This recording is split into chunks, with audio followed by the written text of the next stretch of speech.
लक्षात आहे. आणि प्रत्यय म्हणजे काय, एखाद्या शब्दाच्या नंतर लागलेले शब्द किंवा काही अक्षर. लक्षात. त्याला आपण काय म्हणतो, अव्ययभाव समासामध्ये पहिलं पद हे अव्यय असतं. काय असतं, आणि त्याचा वापर क्रियाविशेषणासारखा केला जातो. अजून अव्ययभाव समासामध्ये आपण आणखी एक गोष्ट शिकलो. ती गोष्ट अशी की या ठिकाणी पहिलं पद प्रधान असतं. काय असतं, किंवा पहिलं पद या ठिकाणी महत्वाचं असतं. काय असतं, मग काय असतं. आपण संस्कृत उपसर्ग बघताना काही शब्द बघितले, जसे आजन्म, आमरण, यथाशक्ती, प्रतिवर्ष, यावत जीवन. बरोबर की नाही. पुन्हा काय, निसंशय. बरोबर की नाही. मग आपण हे विविध अशी त्या ठिकाणी उदाहरणं बघितले. आज आपल्याला बघायचे फारशी उपसर्ग लागून तयार झालेले अव्ययभाव समास. पण सगळ्यात पहिले फारशी उपसर्ग कोणते कोणते ते आपल्याला बघावं लागेल. फारसी उपसर्ग कोणता आहे, बे. नंतर दर. कोणता, नंतर बेला. नंतर काय, गैर. काय, नंतर बीन. काय असतं, बीन. नंतर हर. नंतर बर. आता इकडे लक्ष द्या. ही सर्व कोणती उपसर्ग आहे रे, फारशी उपसर्ग आहे. कोणती उपसर्ग आहे, फारशी. थोडक्यात असं म्हणा की आपण हे उपसर्ग कोणत्या भाषेतून घेतले, कोणत्या भाषेतून घेतले. आता या भाषेतून घेतलेले उपसर्गापासून काही शब्द बनलेले आणि ते शब्द या ठिकाणी येवले अव्ययभाव समासाचे. आता आपल्याला बघायचं फारसी उपसर्ग लागून तयार झालेले काही शब्द. या समासाला कधी कधी बघा, या समासाला काय म्हणतात, यावनी ऑब्लिक फारसी. काय, यावनी किंवा फारसी अव्ययभाव समास. काय, अव्ययभाव समास. आता यावनी म्हणजे काय मी सांगतो तुम्हाला नंतर, तर लगेच ऐकायचं. यावनी, जवानी, यावनीचा काही फरक नाही, आपलं काही संबंध नाही. अलक्ष. तुम्ही म्हणशाल सर जवानी यावनी काही जवळ जवळची का, काही सख्य बहिणी का, चुलत बहिणी का. नाही नाही. आपण छत्रपती शिवाजी महाराजांचा इतिहास शिकत असताना यौवन शब्द ऐकला असेल. बरोबर की नाही. कोणता शब्द ऐकला, यौवन. ज्यावेळेस भारतामध्ये परकीय राजांची सत्ता होती किंवा परकीय देशातील काही परकीय लोकांची सत्ता होती भारतामध्ये, तर ती नेहमी वायव्य प्रांतातून यायची किंवा वायव्य भागातून भारतात यायची. लक्षात. आणि बऱ्यापैकी तिकडनं येणारी जी लोक असायची ती बऱ्यापैकी मुस्लिम पंथीय होती. कोण होती, मुस्लिम किंवा फारशी म्हणू आपण. काय म्हणू, फारशी. लक्षात. किंवा त्या भागात आली म्हणून त्यांना यावन म्हटलं जायचं किंवा यौवन म्हटलं जायचं. काय म्हटलं जातं, यावन म्हणा. यावन, यौवन म्हणजे तरुण पण होतं. लक्षात. काय होतं, तरुण. आता कळालं. लक्षात. यावनी संकट महाराष्ट्रात उभं राहिलं आणि आई जिजाऊने एक स्वप्न पाहिलं की बाबा ही हिंदवी स्वराज्य निर्माण हो. आणि म्हणून म्हटलं जातं ही हिंदवी स्वराज्य व्हावे ही कोणाची इच्छा होती, श्रींची इच्छा होती. कोणाची होती, आता कोण काय बोलतं कोण काय नाही, इतिहास त्याला काही माहिती नाही. काही एक बोलतं म्हणून दुसरं बोलत. बरोबर आहे. त्यांना काय इतिहास माहित नाही. आपलं खूप मोठा दुर्भाग्य. छत्रपती शिवाजी महाराजांची जयंती येते. लक्षात. आपल्याला जयंती साजरी करत असताना बराचसा इतिहास आपल्याला माहित नाही. आपली खूप मोठी शोकांतिका आहे. महाराणा प्रताप सारखा लढवय्या, एवढे मोठे लढवय्ये ते, त्यांची आत्ता पुण्यतिथी झाली. बरोबर की नाही. आपलं दुर्भाग्य, आपल्याला पुण्यतिथी माहित नाही. आपलं एवढं दुर्भाग्य आहे की आपल्याला जन्मदिन आणि पुण्यतिथीतला फरक कळत नाही. आपण काय म्हणतो, जन्मदिवसाला तुला थोडक्यात मी असं म्हणून पुण्यतिथी आणि जन्मदिनामध्ये खूप मोठा गोंधळ आहे आपला काही काही लोकांचा. बऱ्याच वेळेस काय होतं, जन्मदिवसाच्या दिवशी चुकून काही केलं बाबा मग पुण्यतिथी लिहिली जाते. काय लिहिलं जातं? पुण्यतिथी. पुण्यतिथी म्हणजे काय माहिती का? तुमचा मरणाचा दिवस. कोणता दिवस? आणि जन्मदिन म्हणजे काय? जन्माचा दिवस. काही काही अभिष्ट चिंतन काय तेच माहित नाही. काय वाढदिवस कळायला पाहिजे. आपण लिहितो आपण. आणि ते येताना त्यांच्यासोबत त्यांची भाषा घेऊन आले आणि त्या भाषेमधले काही शब्द आपण आपल्याकडे ठेवतो. आपण काय केलं, एक शब्द त्यांचा घेतला आणि एक शब्द आपला लावून दिला. जसं भाकर तुकडा नावाचा शब्द आहे. काय? भाकर तुकडा. भाकर वेगळा शब्द आहे, तुकडा वेगळा शब्द आहे. लक्षात. अजून बरेच कपडा लागता. पाणी लावणी. काय देणं नाही घेणं, दिलं लावून. काय देणं घेणं आहे का काही? पण बोलण्याच्या लकाबामध्ये आपण एवढं आनंदित होऊन जातो की आपण एखाद्या शब्दाला बळजबरी एखादा शब्द चिटकून देतो. बरेचसे शब्द आहेत. आता काय काय म्हणत, तुला कामधाम नाही. काय? कामधाम. धाम म्हणजे काय? देवाचं स्थळ. बरोबर आहे की नाही? तुला काम नसेल तर तू देवळाच्या याच्यात जाऊन बैस. नसेल काम तर काम कर. लक्षात अर्थ. अजूनही बरेच शब्द आहेत आणि यापासून तयार झालेले काही शब्द आहेत.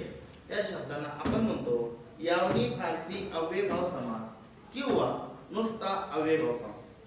मग ते शब्द तुमच्या परिचयाचे तुम्ही नेहमी वापरता तुमच्या बोलण्यामध्ये. जर मी बे उपसर्ग घेतला, काय? बे, त्याच्यापासून शब्द तयार होतो गाडीकर. बेकार. काय? बेकार. नंतर बेकायदेशीर. काय तयार होतो? बेकायदेशीर. नंतर बेशरम. काय? नंतर बेशिस्त. नंतर बेअक्कल. काय? बे शब्द आहे. या बेचा अर्थ या ठिकाणी जर आपण लक्षात घेतला तर शिवाय होतो. काय होतो? शिवाय. आता आपल्याला प्रत्येक शब्दाचा विग्रह करायचा. ही सगळी शब्द या ठिकाणी 100% कोणत्या समासाची? अव्ययभाव समासाची. त्याचं कारण का? या शब्दांना काय लागलेलं आहे? फारसी उपसर्ग लागलेला. काय लागलेलं आहे? आता काय करायचं आपल्याला? बेचा अर्थ काय घेतला आपण? शिवाय. आता बघा, मग आता बेकार मी लिहिलं, मग कार शिवाय का? बरोबर आहे की नाही? बेकार किंवा बेकार त्याला अर्थ होतो रोजगाराशिवाय. काय? रोजगाराशिवाय. लक्षात मी काय म्हणतो? काही काही शब्द असे. आता बेकायदेशीर, कायद्याशिवाय. काय म्हणतात त्याला? बेशरम. लाज नसलेला आपल्या भाषेत झालं. तिथे दिलेलं आहे का बेशरम? कुठं नाही दिलेलं. आपण बघू बेशरम म्हणजे काय? ज्याला शरम नाही किंवा मराठीत आपण म्हणतो. आता काही शब्द असे, काही शब्द मराठी असतात आणि काही शब्द फारशी असतात. फारशी शब्द तयार होतात, फारशी मराठी शब्द तयार होतात. लक्षात मी काय म्हणतो? कपडा लागता नावाचा शब्द आहे. लक्षात आहे? दगडधोटा. बरोबर आहे की नाही? हे काही शब्द आहेत. किंवा आपण असं म्हणू की गैरहजर. हजर हा शब्द वेगळा, गैर हा शब्द वेगळा. म्हणजे दोन भाषेतले दोन वेगळे शब्द एकत्र येऊन सुद्धा शब्द तयार होतात. लक्षात ठेवा. तसंच आता पुढे बघू आपण बेशिस्त. शिस्तीशिवाय. काय म्हणू आपण त्याला? शिस्तीशिवाय. ज्याला शिस्त नाही देऊ त्याला काय म्हणतो आपण? बेशिस्त. उद्या तुम्हाला प्रश्न कसा येईल की बेशिस्त या शब्दाचा समास सांगा. बेशिस्त या शब्दाचा काय सांगायचं? समास. मग तुम्हाला माहिती की ज्या ज्या शब्दांना उपसर्ग बे आहे तो उपसर्ग फारशी उपसर्ग आहे. आणि फारशी उपसर्ग हे अव्ययभाव समासातले. कुठले? अव्ययभाव समास. आता पुढे बघा बेरोजगार. काय? बेरोजगार. ज्याला रोजगार नाही असा किंवा रोजगाराशिवाय. कोणती? आपण एकच उपसर्ग बघितला. एक उपसर्गाची एवढी मी तुम्हाला उदाहरण सांगितली. आता दुसरं उपसर्ग कुठला आहे? दर. काय? दर. आता आपल्याला ते बघायचे. धर नाही, दर. काय? दर. आणि हे दर आता नेहमी शब्दाच्या अगोदर असतात. आपण दररोज हा शब्द उपयोग करतो. दररोज काय? दररोज आहे का रे पुस्तकात? आहे का दररोज?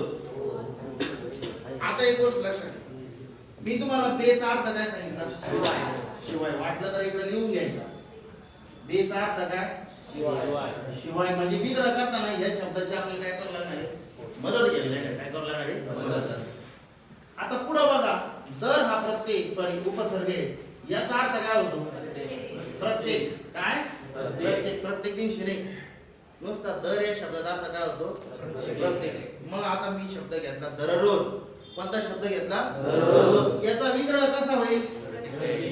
प्रत्येक दिवशी. काय? प्रत्येक शंकेशिवाय. या ठिकाणी आपण काय शिकलो? बेला याचा अर्थ काय? शिवाय.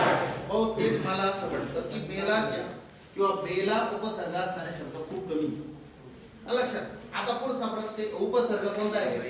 गैर. याचा पण अर्थ काय? शिवाय. काय होतो? शिवाय. आता थोडक्यात बघा, यो खूप आवडता शब्द आहे आपला. उपसर्ग आहे बारक्या.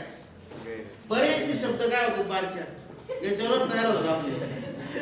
बरं का? लक्षात घ्या. गैर शब्द बघा पुढं. गैर हजर, गैर समज, गैर शिस्त, पुढं गैर वापर. मग काय?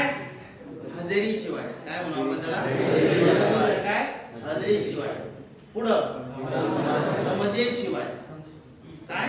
समजेशिवाय. किंवा समजलं नाही, न समजताच बोलणं, त्याला म्हणतात गैरसमज. काय म्हणतात? गैरसमज. मी काय बोलतोय समोरच्याला जर कळलं नाही, त्याला असं वाटतं मास्तर कुचकेवाणी बोललाय. मी बोलतोच कुचकेवाणी, सोडून दे विषय. पण ती फांदडलं माझ्यावर. फांदडलं कळलं तुम्हाला?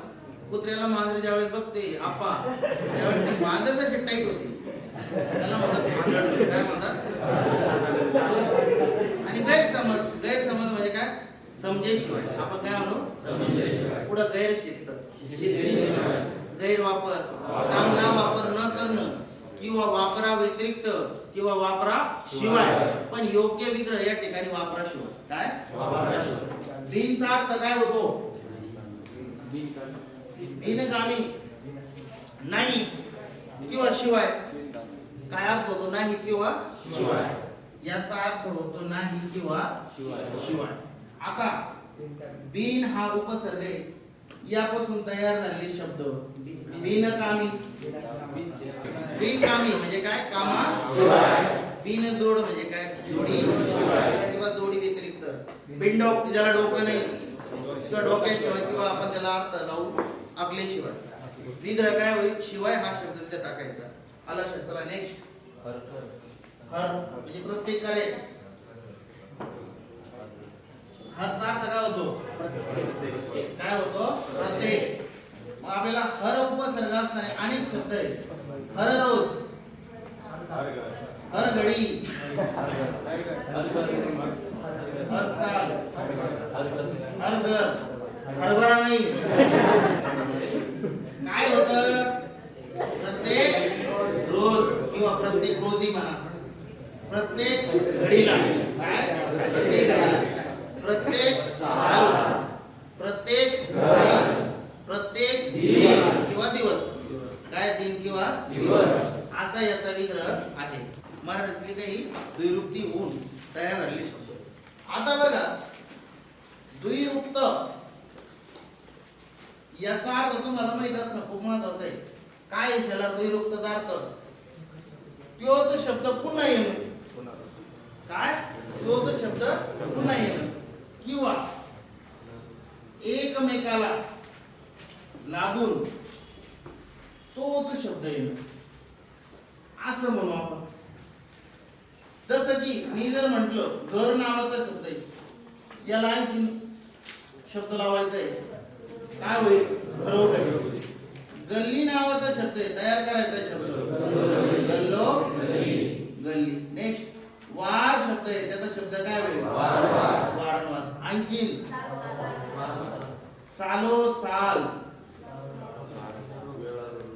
वेळोवेळी, अजून जागोजागी, काय पावलो पावली, इत्यादी, काय इत्यादी. आता बघा काय होतं, आपण बोलता बोलता म्हणतो घरोघरी मातीच्या चुली, म्हणजे प्रत्येक घरी, काय आणि मी तुम्हाला सांगतो द्वैरुक्त झालेले जे शब्द असतात त्या प्रत्येक शब्दाचा अर्थ विग्रहाच्या वेळी आपण प्रत्येक घ्यावा लागतो. काय घ्यावा लागतो? प्रत्येक. मग या शब्दाचा अर्थ कसं होईल? घरोघरी म्हणजे काय? प्रत्येक घरी. गल्लोगल्ली म्हणजे काय? प्रत्येक गल्ली. वारंवार म्हणजे काय? प्रत्येक वाराला किंवा प्रत्येक वेळेला म्हणा. काय म्हणा? वेळेला. सालोसाल म्हणजे काय? प्रत्येक साली. वेळोवेळी म्हणजे काय? प्रत्येक वेळी. जागोजागी म्हणजे काय? प्रत्येक जागेवर. किंवा पावलं पावली म्हणजे काय? प्रत्येक पावलं. मग ही शब्द जी आहेत ही शब्द सगळी कोणती शब्द आहेत? द्वैरुक्त. आणि मराठीमध्ये द्वैरुक्त झालेले जे शब्द आहेत हे सर्व शब्द किंवा याच्यासारखे शब्द हे कशाचे उदाहरण आहे? अव्ययभाव समास. कशाचे? अव्ययभाव समासाचे. आपला या ठिकाणी अव्ययभाव समास या ठिकाणी संपलेला आहे. आता इतर काही उदाहरणं दिली आहेत. बारंबार, अपरंपार, हातोहात, रातोरात, आपोआप, दिवसा ढवळ्या, घर बसल्या. ही पण या ठिकाणी उदाहरणं आहेत. आता पुढे बघा अव्ययभाव समासाच्या मराठी उदाहरणामध्ये पहिला शब्द मात्र अव्यय नसतो तर एखादे नाम असते. अव्ययभाव समासाची उदाहरणे शक्यतो नपुंसक लिंगी असतात. काय असतात? नपुंसक लिंगी. मराठी उदाहरणामध्ये सांगितले त्यांनी. काय? मराठी उदाहरणामध्ये समजून घ्या. आता आपण जी बघितली मराठी भाषेतली याच्यातलं पहिलं नाव हे शक्यतो काय असतं? नाम असतं. काय असतं? नाम असतं. पण उपसर्ग फारसी आणि उपसर्ग संस्कृत याच्यामध्ये पहिलं हे अव्यय असतं. काय असतं? या गोष्टी लक्षात ठेवायचं. हे काही टीप महत्वाची नाही, पण आलंच पुढं तर आपण तयारी ठेवायची. मग आपण या ठिकाणी अव्ययभाव समासाचे 3 गट बघितले. पहिला गट कोणता? संस्कृत उपसर्ग लागून तयार झालेले अव्ययभाव समासाचे उदाहरण. दुसरा गट फारसी उपसर्ग आणि तिसरा गट मराठीतील द्वैरुक्त होऊन तयार झालेले शब्दांचे समासाचे उदाहरण. बरोबर आहे की नाही? या आपण 3 बघितले. या ठिकाणी अव्ययभाव समास संपला. अव्ययभाव समासामध्ये पहिलं पद प्राधान्य हे लक्षात ठेवायचं. आता आपल्याला नेक्स्ट बघायचं ते म्हणजे तत्पुरुष समास. ते आपण आता परवाकडे बघू.